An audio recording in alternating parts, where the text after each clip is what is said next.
What is up, you guys? Welcome to another edition of Controversial Thoughts. I've got my Kale is Bullshit shirt on, and I'm ready to get a little controversial.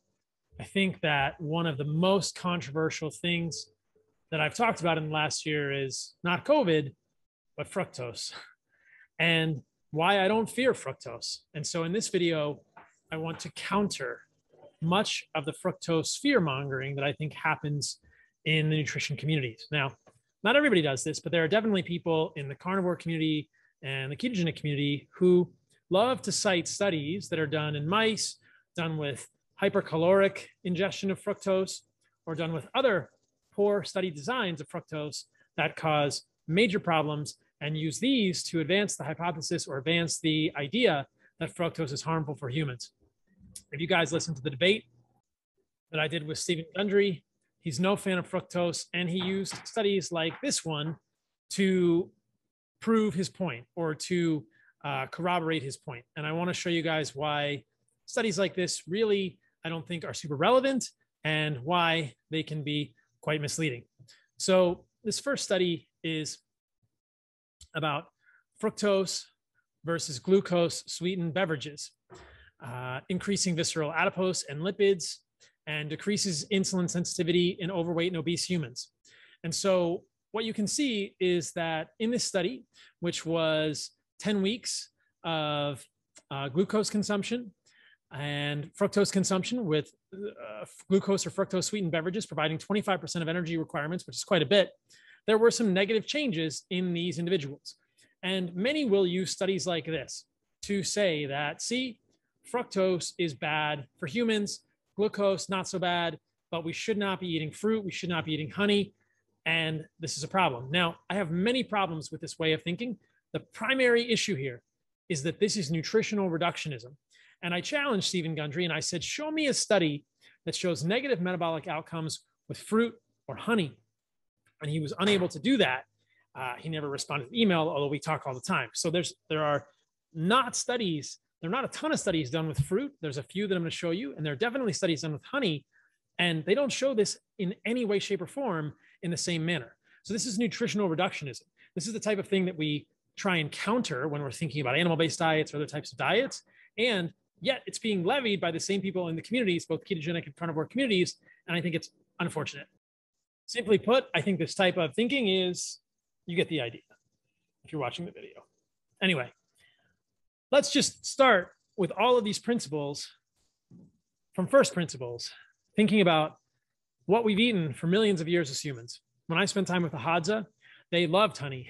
They ate honey at every opportunity they could, and they did not fear honey or fruit, certainly not seasonal. Why would these things be bad for us? That is the framework with which I am approaching most of these things. Many of the things I think about are coming from that evolutionary framework, which is, what have we done for the last 2 million years? What do currently living hunter-gatherers do? And how does that affect us in terms of the food choices we make today? And I think there's a lot of wisdom that can be gained there when we think from that perspective, or at least it gives us a framework with which to pursue a hypothesis, or at least look for the research to support it or to deny it. And when you look deeper into the research, what you find is that there's real discordance in studies that use pure fructose, which doesn't occur in nature at all. It always occurs with glucose, either as sucrose or other compounds in fruit or honey, because fructose and glucose together make sucrose. And so these studies are either done with isolated fructose, or they're done with excess amounts of fructose, or they're not done in the whole food matrix, which appears to have many unique things that affect the way our body turns genes on and off, that can affect our handling of these sugars. Imagine that. Whole foods affect us differently than isolated components. That's not that much of a stretch, is it? But show me the studies that show that fruit and honey have the same negative metabolic effects in humans, and I'll be interested. I haven't been able to find them. If you guys are interested in the topic, I encourage you to listen to the previous controversial thoughts I've done about nutritional reductionism and honey. I talked about a lot of these same studies, but I'm going to talk about these and some other ones today that are a little different. So going deeper, let's start with honey, because I think for some reason this is more controversial. People see honey as pure sugar. I've seen people tweet about that on Twitter. Honey's pure sugar. It's pure sugar plus a whole bunch of other things that can affect gene transcription in different ways. So check out this study to start. Most of the fructose studies that show many of the fructose studies, that show negativity are done in mice. Now, mice do much more de novo lipogenesis, which means they convert much more of the fructose they consume to fat than humans. If you look at tracer studies, humans don't convert much fructose into fat. It's much, much lower than mice. So from the outset, studies done in mice with fructose are flawed. Going further, even in this mouse study, look at the difference between the way that honey and other refined carbohydrates affected mice. I thought this was fascinating. I talked about this one on Joe Rogan. Substituting honey for refined carbohydrates protects rats from the hypertriglyceridemic and peroxidative effects of fructose. That's crazy. So they give rats refined carbohydrates and they see hypertriglyceridemia, peroxidation associated with fructose in these simple carbohydrate diets. And then they give rats honey and they have a completely different effect. The hypertriglyceridemic effect of fructose was not observed when fructose was provided by honey. Wow, imagine that. So maybe there's something to whole food matrices. Maybe compounds in honey or fruit affect our genes differently and lead to differential effects of fructose in humans.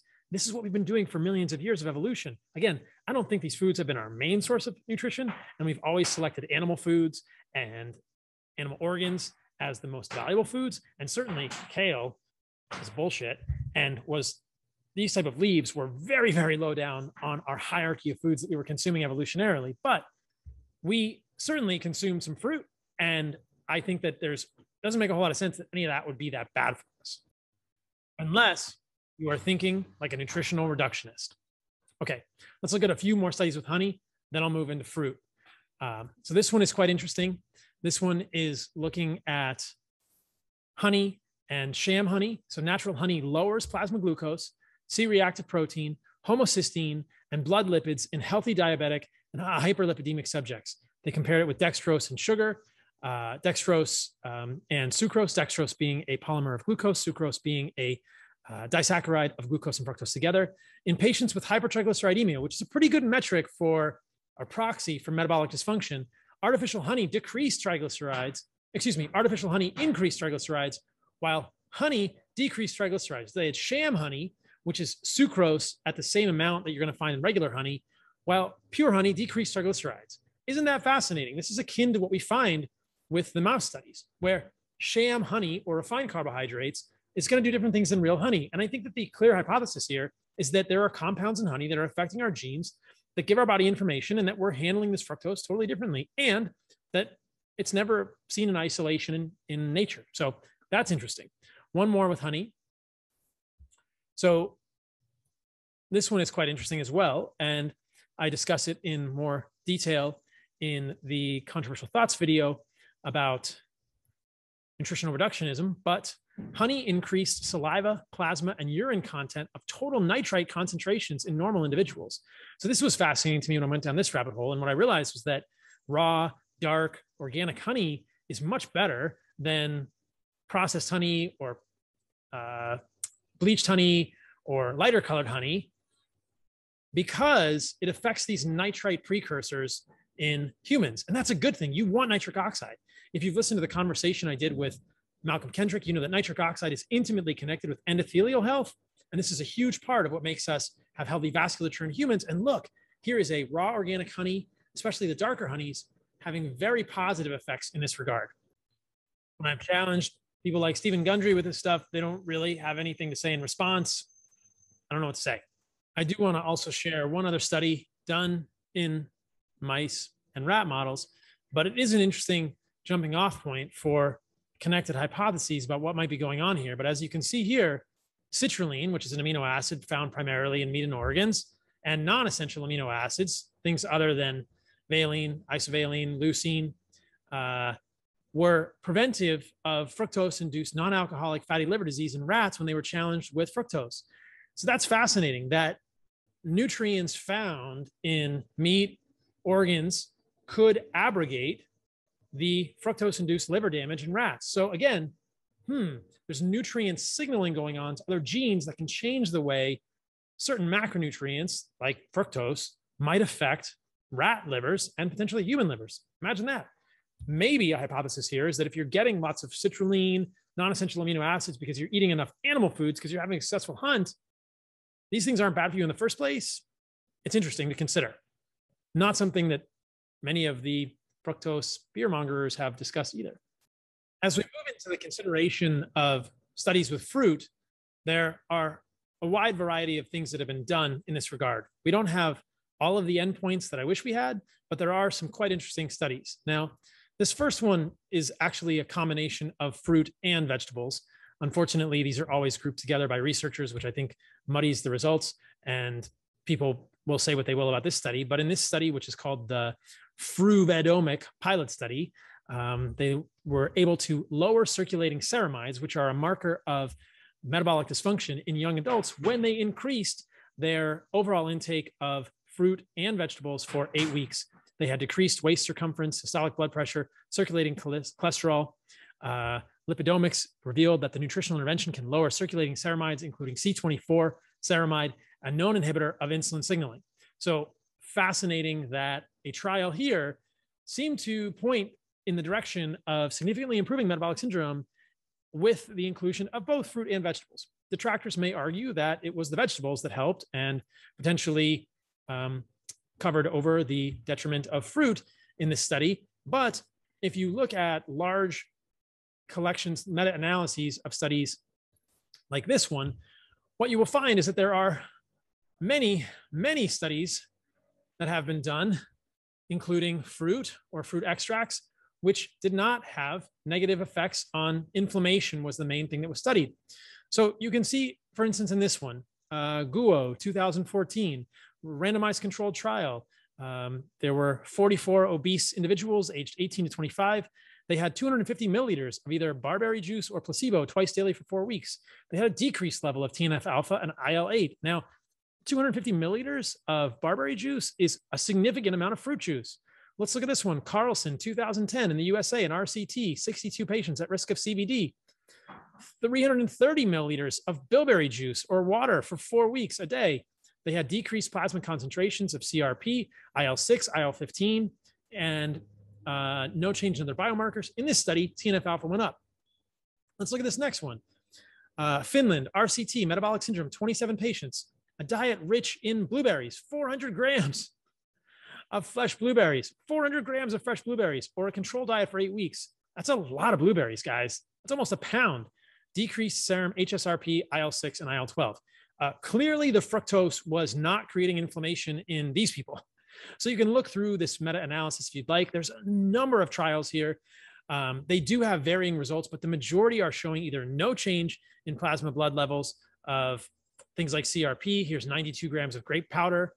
All of these are going to contain significant amounts of fructose and seems to be pretty benign in terms of all this stuff. And again, this is the actual title of the study if you guys want to see it. The effects of fruit and vegetable consumption on inflammatory biomarkers and immune cell populations, a systemic literature review and meta-analyses. But Paul, you're saying, I thought you didn't like vegetables. Exactly true.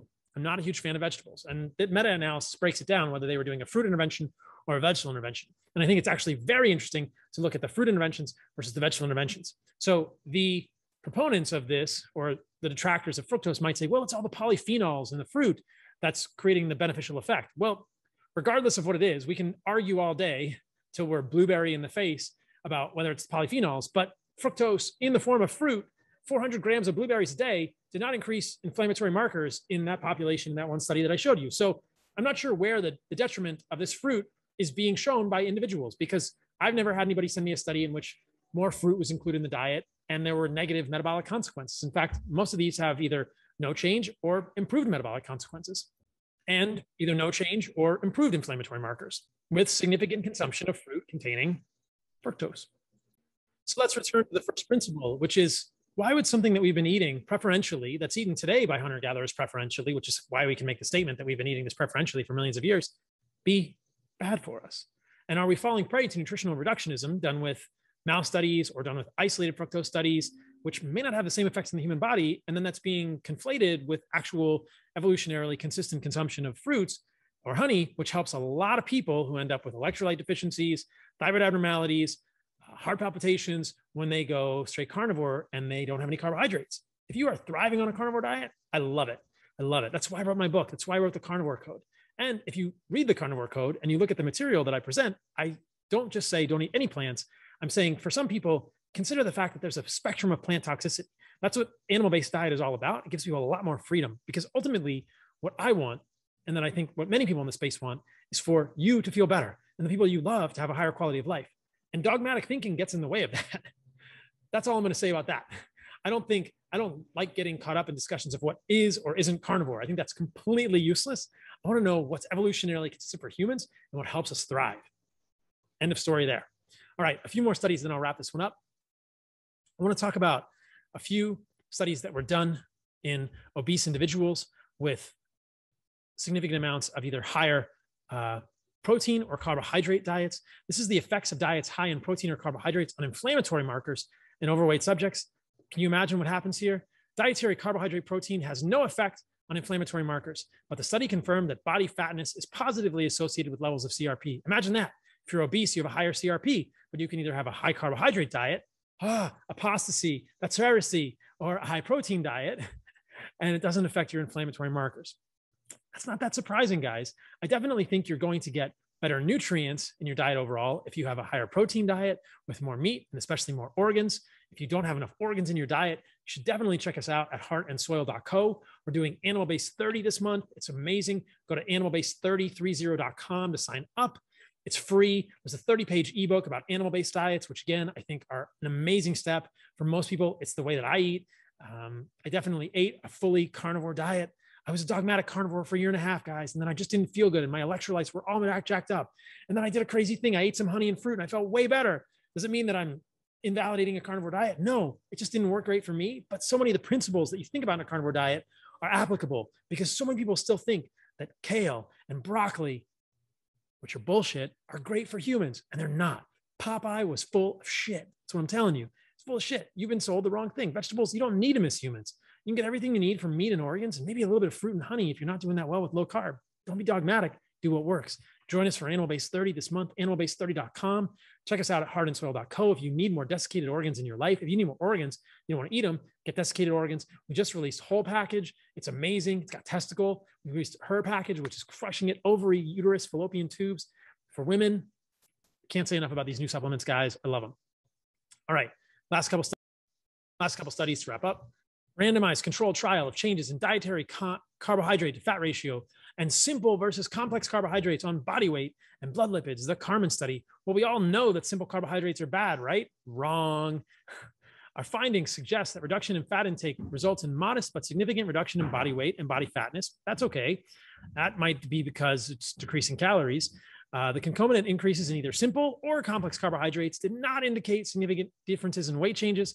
No adverse effects on blood lipids were observed, even with simple carbohydrates, the most hated things out there after meat. The findings underline the importance of dietary change, its potential impact on the public health implications of obesity. Imagine that. You can change obesity with increasing quality of diet. All right, last study here, the effect of fructose on body weight in controlled feeding trials, a systemic review and meta-analysis. Fructose does not seem to cause weight gain when it is substituted for other carbohydrates in diets providing similar calories. Free fructose at high doses that provided excess calories, modestly increased body weight. Imagine that. Free fructose never occurs in nature, an effect that may be due to the extra calories rather than the fructose. Again, this is the problem with most nutritional reductionism studies. They don't really represent what happens in humans. And just for one little cherry on top of this wonderful fruit and honey-filled meat cake, the effects of natural honey consumption in diabetic patients, an 8-week randomized clinical trial. This couldn't possibly be good for diabetics, except body weight, total cholesterol, low-density lipoprotein, and triglycerides decreased, and high-density lipoprotein cholesterol increased significantly in the honey group. Isn't that amazing? Now, I'll talk about this finding, the A1C, in a moment, but if you have LDL going down, triglycerides going down, HDL going up, you have increased metabolic health, especially if you have body weight going down as well. Many people listening to this will know I don't get really tied up in the LDL, but the trigs going down, HDL going up, and body weight going down suggests that it's going in the right direction. A1C going up means that in diabetic patients, if you eat honey, it's going to affect your blood sugar levels. No shit. But you're going to get metabolically healthy or healthier. It didn't make them less metabolically healthy. It made them more metabolically healthy. Now, do I think that honey is something that should be consumed en masse by diabetics? No, I don't think honey is a great thing for diabetics because your metabolic health is already broken. Don't eat a lot of honey. But I think the study illustrates the fact that you can give diabetics honey and they get more metabolically healthy. Their blood sugar goes up, of course. But how do you really get metabolically healthy as a diabetic?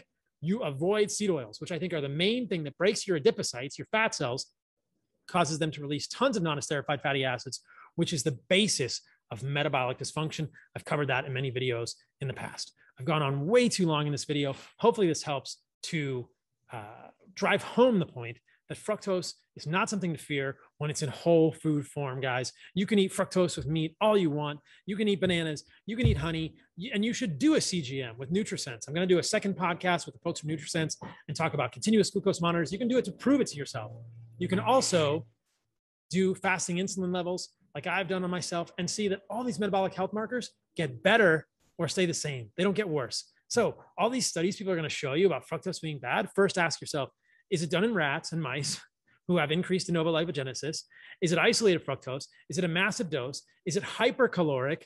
And then, are there any studies that actually show this in fruit and honey, like real foods? The answer is no. So don't get the conflation of the nutritional reductionist studies confusing you.